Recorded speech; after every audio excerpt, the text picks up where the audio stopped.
nganti tekan akhire. Amin. Semanten ugi kula Mas Nggih. ngaturaken sedaya kalepatan insyaallah saged panggih silaturahmi malih. Amin. Niki penonton tasih jenak mangke badhe mirsani kados pundi kiprahipun Raden Jolo Sandro ingkang lakone apa tak keprok ora. Pun keprok mawon kula lila niki sesaji reja singa to. Ngawur. Pandhawa boyong niki. Sang Pamong Agung. Nggih. Matur sembah nuwun Mas saya pun tadi panggesane pedal. Matur nuwun. Truk ndara mriku dare ngopo? Tek ngamuk dolanan godo dibanting sawat-sawatke ya kene. Ndi kae?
Sayang kongkoro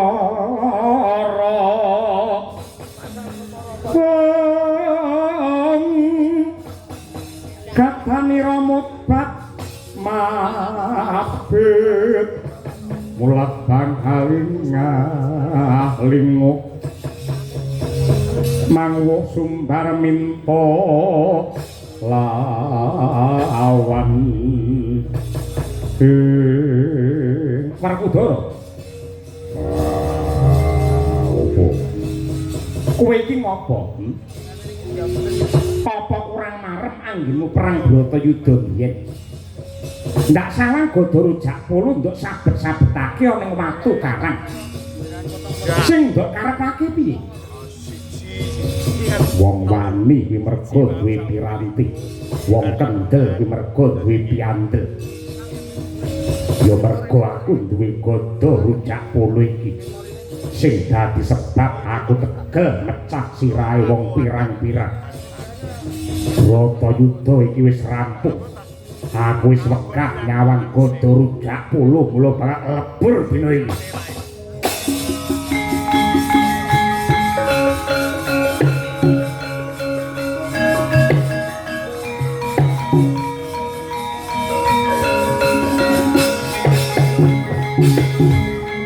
Kosek Dimas. Gaman lan pusaka kuwi mung piranti. Gunane kanggo kebecikan apa kanistan gumantung menungsane sing nggunakake. Elinga Werkudara. Pusaka kuwi yasane para luhurmu ingkang migunani. Yen kowe rusak lan bakal lebur Rujak Polo tegese kowe ora ngajeni yasane mbah-mbahmu biyen. Mula kang mangkono Rujak Polo aja nduk sia-sia merga bakale ana guna pedahe. Sing nduk karepake iki. Sakmuse Pandhawa rampung lakoni Bratayuda mesti wae bakal boyong tumuju marang negara Ngastina. Mula ndak jaluk Siadi tetep waspada lan prayitna. Kurawa wis tumpes tapis tanpa sisa ora ana sing cijet. Nadyanto Kurawa wis mati nanging wong tuane Kurawa isih urip. Mestine kowe bisa nggambarake piye remuke batine merga kelangan anak sing cacahe 100. Mula kang mangkono godha rujak kula aja nganti pisah saka tanganmu. Merga ana gunane. Gunane rujak kula apa aku wis mau perang. Nek ora percaya gawan relak sidikarane.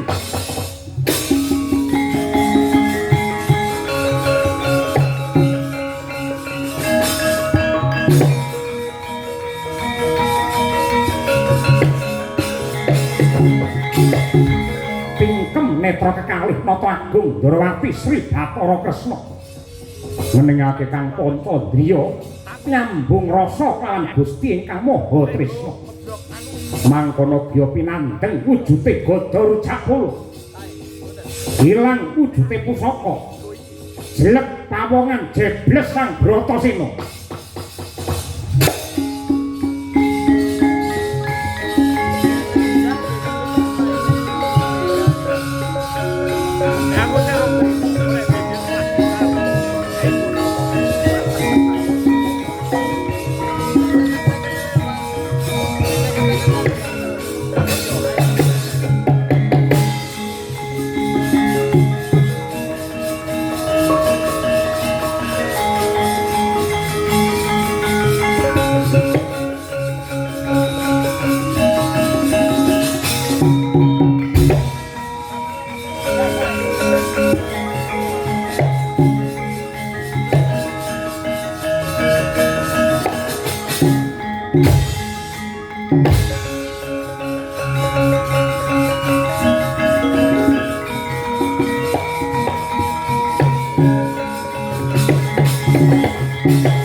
Karepmu piye Cliteng kakangku?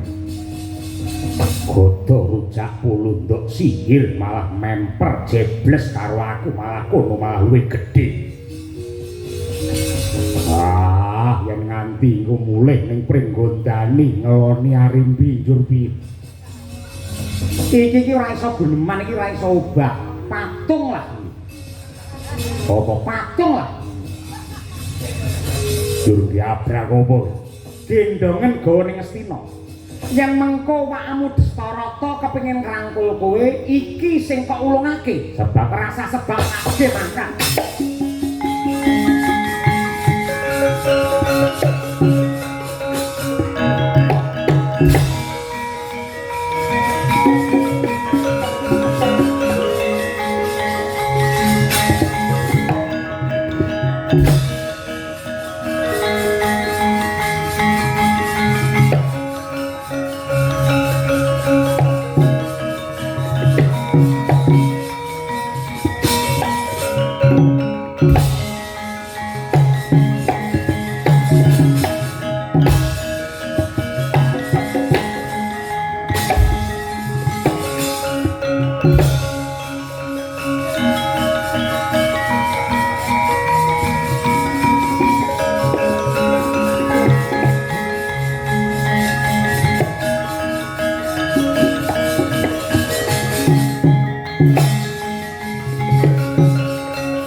Sira iku wis wanci pisan lan jenenging wan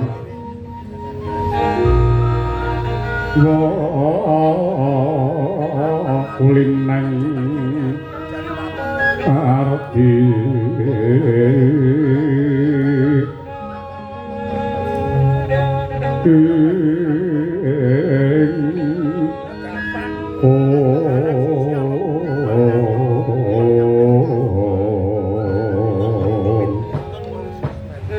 dari ana swara klesek-klesek iki apa ana pawongan sing ngadhep ana ngarsane ingsun Gendari meninggih kalurang kang adipati punika bilih para putra-putra Pandhawa jangkep sakmangke sowan wonten negari Ngastina Kakang Dastarata wadalah jagat Dewa Bathara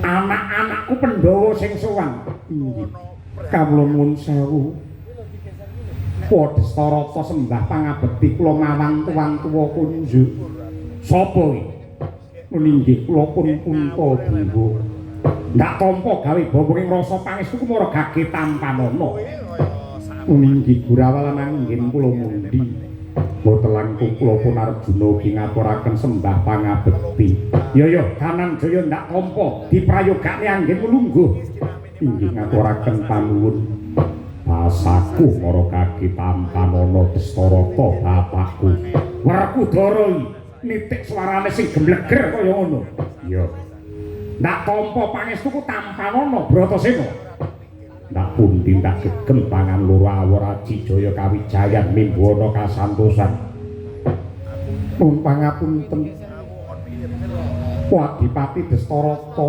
menapa to garunanipun para putra Pandhawa sowan wonten Ngastina saparipurnaning perang Baratayuda kula ndodha bilih anggadhahi kalepatan ingkang agung ingkang dados lantaran sedanipun para kadang-kadang kula sepuh Pandhawa rumaos dosa sedanipun para Sata Kurawa para punden guru kula Kanjeng Hyang Bisma ingkang sedaya awit saking kawengisaning paperangan Bratayuda wah Puntadewa damar mancung dicupet aja kedawa-dawa lan jeneng sira aja anutuh marang Dewi Priyangga pelakon ki adile mung disandang jernyatane kridane ngati tanpa mbedah garis sing pasti budidayane menungsa tangeh sembodo nyundul purbane kang kawasa mahri palungguhan iki tak jaluk ayo ngunjukake rasa syukur marang purbane Hyang Agung manjing ana kedaton pesta raja kembel bujana sak rampunge kuwi manjing ana ing sanggar pamujan meminta marang sih nugrane Hyang Agung muga-muga pangeran paring pangapura marang dosa lan uga keluputane dulurmu Kurawa uninggih boten langkung sendika ngestokaken dawuh dari Puntadewa Janaka kembar kanthi manjing ana ing kedaton aku kangen pengen jagongan karo sing jenenge Werkudara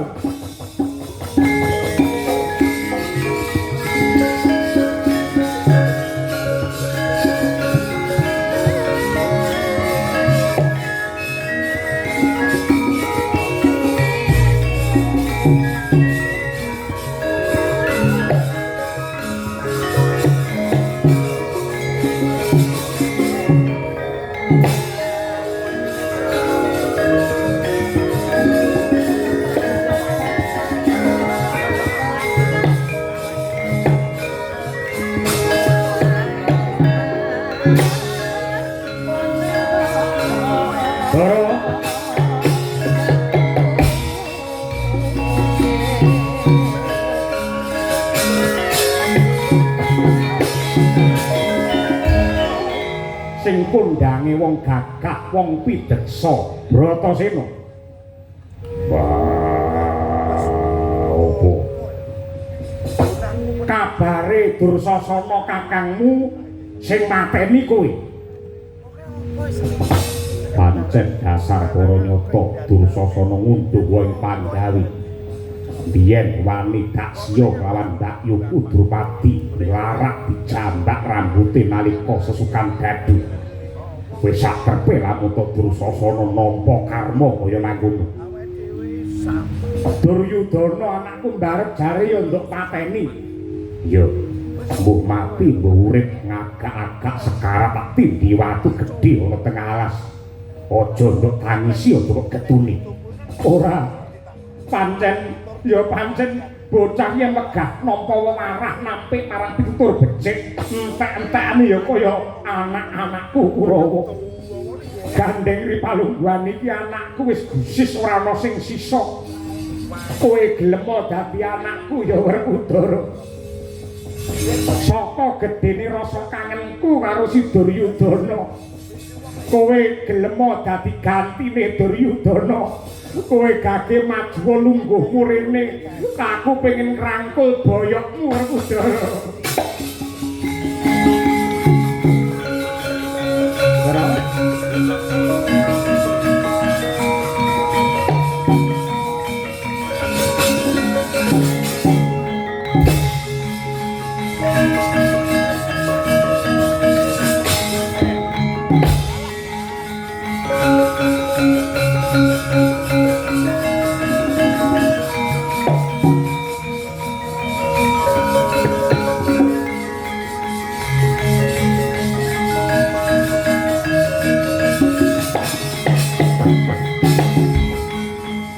Gelar sang Adipati Dastarata.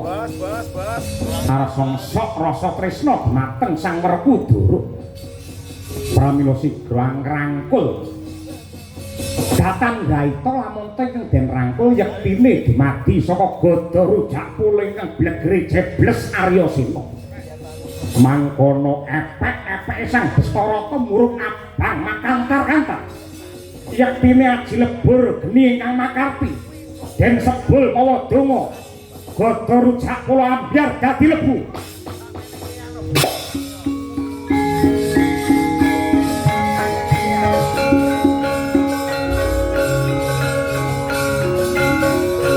Lebur geni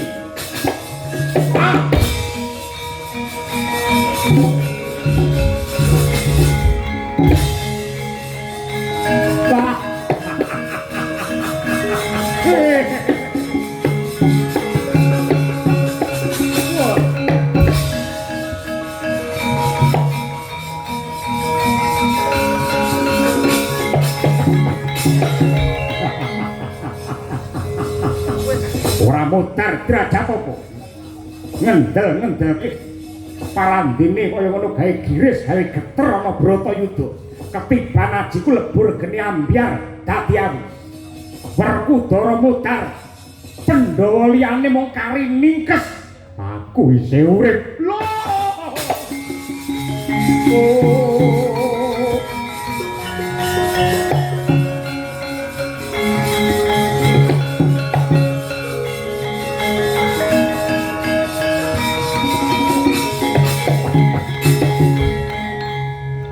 Sedane bapakku Pandu.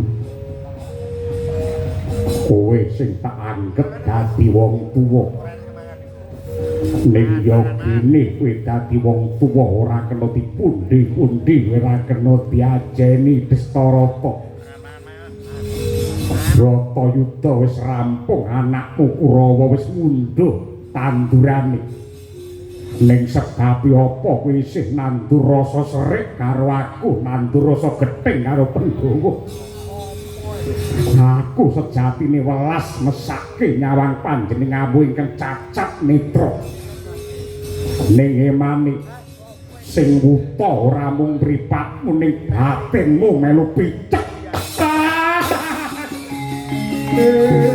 Dari ayo luar dari kendali.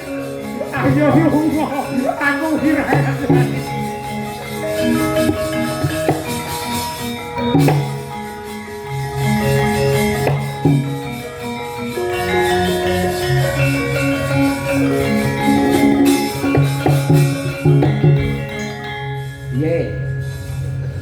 Piye? Iya pane. Yang aku ora kandha, ora tak sulap godor jak polo memper kaya kowe, mbok menawa yen kowe dirangkul karo Pakmu Dastarata mati tenan. Apa mati uripe menungso ya tangane Dastarata. siji pesti loro tuduh telu wahyu ya nastani Gusti kang nyipta jagat nadyanto pamane aku sing digrayang karo Destarata bapakku nganggo aji lebur geni urung karuan aku mati nadyanto kondang lebur geni ampuh kabeh kalu kodrat sing langkung menang aja sok diwak-diwakke kadidayan pusaka apa wae ning donya ora nek sing langgeng kejaba mung Gusti kang nyipta jagat. Pasti omongane kaya Gus Idam malah.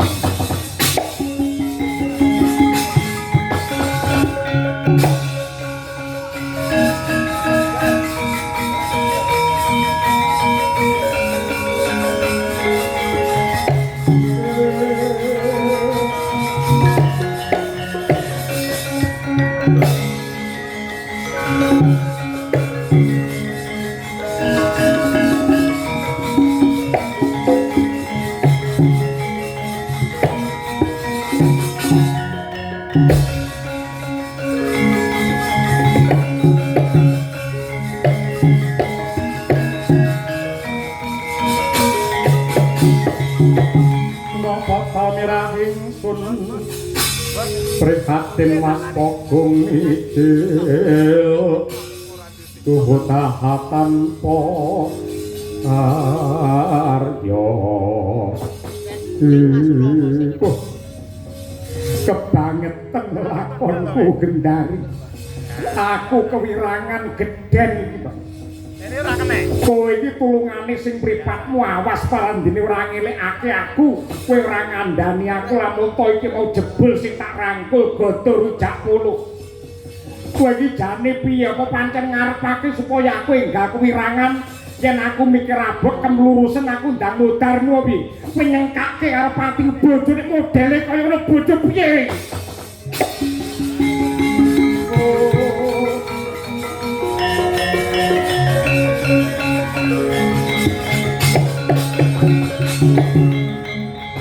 Sewu Kakang Adipati. Monggo sakmangke kula dherekaken mengo dumateng lelampahan ingkang sampun kawuri.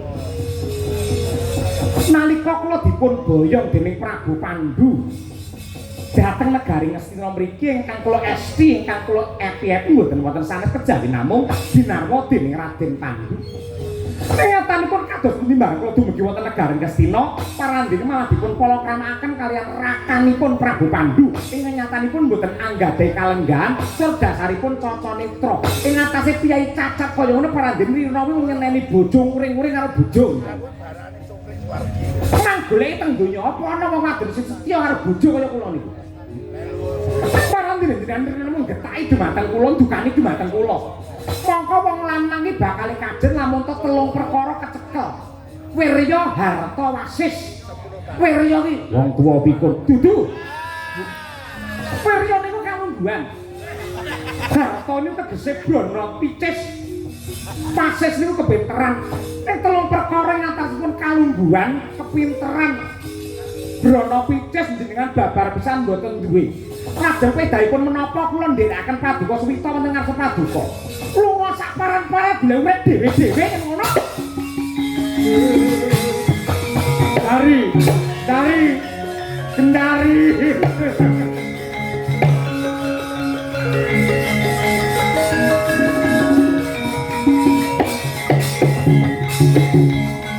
Mangkono pantok pekuntoning tekad jibak pekinggalih Sang Adipati Destarata dinilar dening garwa ingkang lumajar mbuh endi kang tinuju dasaring madyaning alas Wanagong liwang-liwung datanon ingkang kaarah amung prateng pati matek mantra gaib abang branang epek-epek ngasta yen tebaken ing Bantala mangkono mubal babal muruk makantar-kantar alas kobar dening Dawana Muruk geseng Sang Adipati Destarata dhateng kantun Sang Dewi Gendari Seda padha sakala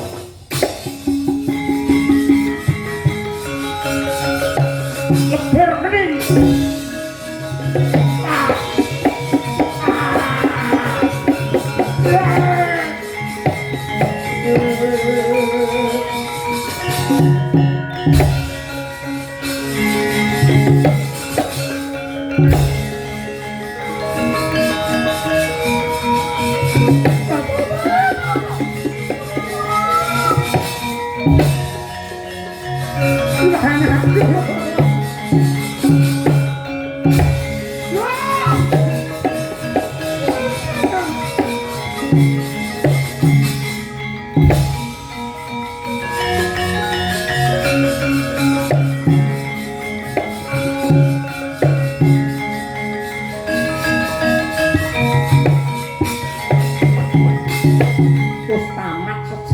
Sang Bastarata miwah ingkang garwa Dewi Gendari.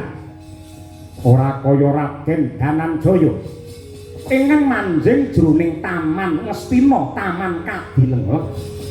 Noleh ngiwa sepa nengen sampun. Datan ana mutiarane rasa ing Den Upaya. Sajroning bingung dilunglungan jroning kalih. Manjing jroning wana gedhe.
mrih mangsut nari mengkabu budine kang den bawani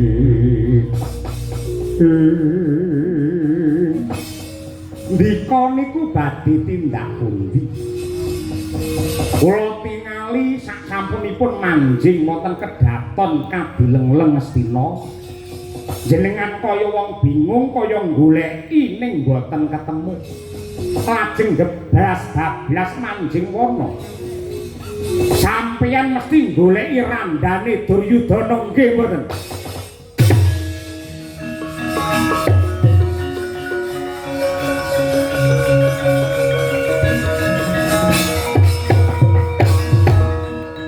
Kakang Badranaya siji kang rinembug ana kahanan sing aneh-aneh. Apa pancen kegawa umur sing wis akeh mripatku banjur ora permana. Sakwise kewan mau ngura-gudha kelawan Arjuna tak tibani jempari. Kewan padha mati ndak sawan kaya ana. Sukmane para kadang Kurawa sing metu saka anggane kewan. Kuwi karepe piye Kakang? Nah, kula tak matur. Sing jenenge manungsa niku makluke pangeran ingkang tataranipun inggil piyambak, luhur piyambak, sampurna piyambak. Merga napa? Manungsa niku dening Gusti pinaringan piranti genep mutiara patang perkara nenggih agama, akal, moral lan rasa isin. Agama niku pranatan saking Gusti ingkang tunulis wonten Weda Suci minangka tuntunane kajiwan supaya manungsa pinaringan tentrem lahir batin slamet donya tekan akhir niku agama. Akal niku nggih ngulir budi, mulur nalar miwir pikir. Lamun menungsa nemtokake apa wae sing mubeng niku otake. Ingkang angka 3 nenggih moral niku wonten sambung rapete kalian tingkah laku muna-muni solah bawa ingkang trep kalian lajering bebener lan kautaman. Dene ingkang angka 4 nenggih rasa isin. Rasa isin niku sing duwe ya menungsa, buktine mboten wonten critane kewan katokan sing ora dikatoki karo menungsane. Ning para Kurawa nadyanto pinaringan nugraha 4 mutiara agama, moral, akal, rasa isin. Ning ora dicake mungguing bebrayan. Pakartine tumindake nepsune nuruti kaya patrape kewan, mula karma kang tumama. Bareng mati sukmane Kurawa nemplek-nemplek teng kewan-kewan iki.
temu gelang kekalangan anggen kula madosi papan dunung dika. Jare nyerang ya. Baratayuda sampun rampung. Kakang Prabu Duryudana sampun kaprawoso. Tegesipun ripalunggan samangke boten wonten tiyang ingkang badhe nggura kuda. Katresnanipun Janaka kaliyan Kakang Danawati. Monggo samangke enggal kula dherekaken nyambung rasa tresna ingkang sawetawis menika pinunggel dening Ratu Ngastina Kakang Danawati. Redo mawur mangawur-awuru rahan tengaraning jure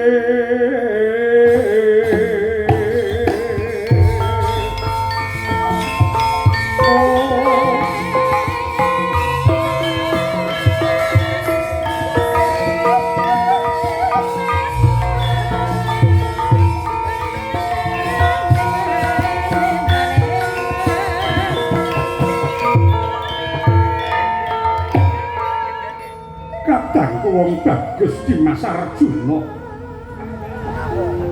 Aja kegeden rumangsa Yadi.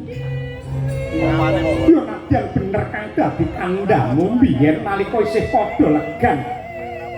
Banowati kelawan Permadi sambung katresnan. Nanging wiwit aku dipalakrama kaliyan Koko Prabu Duryudana, aku gawe lembaran anyar. Katresnanku kelawan kowe wis ndak gulung, wis tak pupus, wis ndak pepes. Tegese nganti ripalungguhan iki ora ana krenjeting rasa anggenku duwe rasa tresna karo kowe Permadi. Kakang Danawati. Nanging nyatanipun dinesamangke Kakang Duryudana sampun seda. Tegesipun jengandika dados Wulandjar. Jengandika dados Warondo. Lan tiyang estri menawi dados Wulandjar menika menawi pancen condong rasanipun nyambung rasa tresna menika boten wonten dosanipun. Pramila saking menika monggo kula kepingin sisani gesang kula menika kangge mulyakaken dumateng jejantunging rasa kula Kakang Danawati.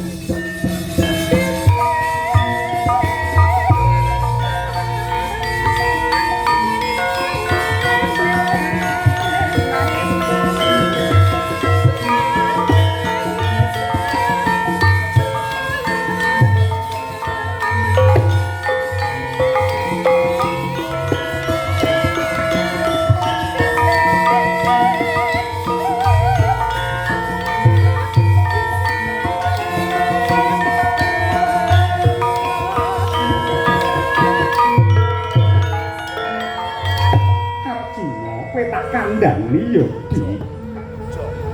Sak bisa-bisa aku dadi putri utawa garwa ingkang setya. Ingkang sinebut setya mono ramung swita marang guru laki lamun to panjenengane isih sugeng to isih urip. Nanging kasetyanku nganti temekang pati. Mula sumpahing Banowati syukur lamun to Sinuwun Prabu Duryudana isih sugeng mbuh kaya apa wujude bakal ndak beteni. Kewadine lamun to panjenengane pancen bener wis seda, wis dadi sumpahe Banowati, ora bakal ngemis katresnan marang kowe nadyan to wis bagus kaya mengkono Arjuna. Aku sumpah aku prasetya yen pancen Sinuwun Duryudana wis seda, aku pengen mati bareng karo panjenengane.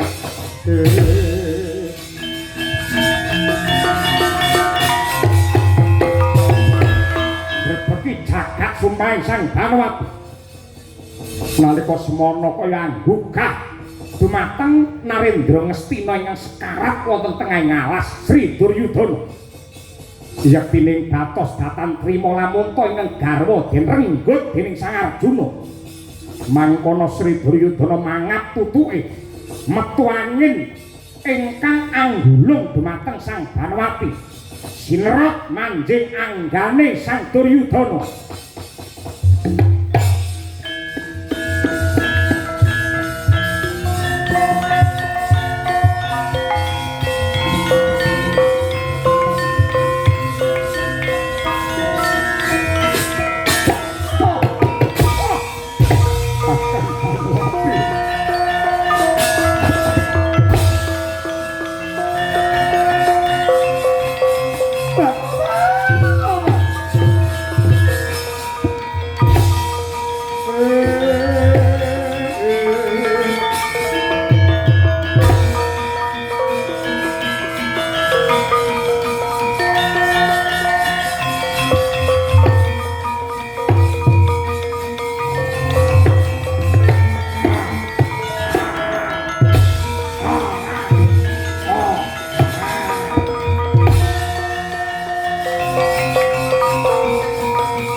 ana wujude buta sing gegilan wani cumantaka wani gaglak mutiarane uripku Kakang Mbok Banuwati janji Mbak Yuko ora ndok lepet tak udel-udel wadukmu yen kowe ngudel-udel wadukku padha karo kowe mateni Banuwati mergo Banuwati mapan ning wetengku Banuwati bakal tak jur tak luluh kuwi urusanku melek mripatmu iki Ratu Ngastina Duryudana nadyan sekarat aku isih urip keblangeten patramu Janaka ing atase sing lanang agak-agak parandene bojone arep digaglak kelakuan menungsa apa kewan kowe iki jane wong nista kowe iki wong murka ning kudungan Darma lan temu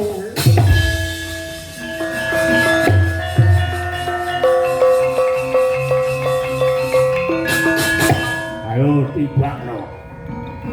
tibakno Janaka aku patenono aku mati Banuwati melu mudhar tibakno Janaka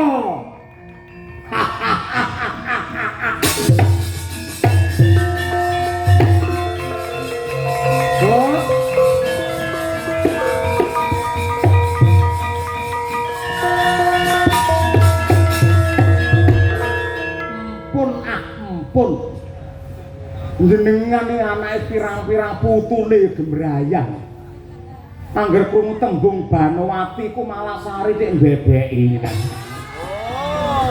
pun sampeyan niku ibarate srengenge niku pun lewar wonten ing jagat kilen yang mang tutuk-tutuk ning ngoten niku njur sing nggih panutan anak putumu sinten ayo mulih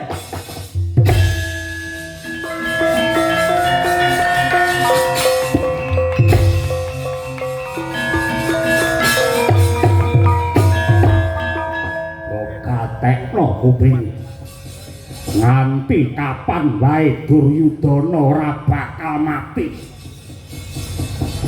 sukmaku krekatku niatku nafsuku isih mebar ning jagat raya tangkar tumangkar janji ana menungsa sing deglek imane tipis panembahe aku sing bakal lenggah ning kono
Gol.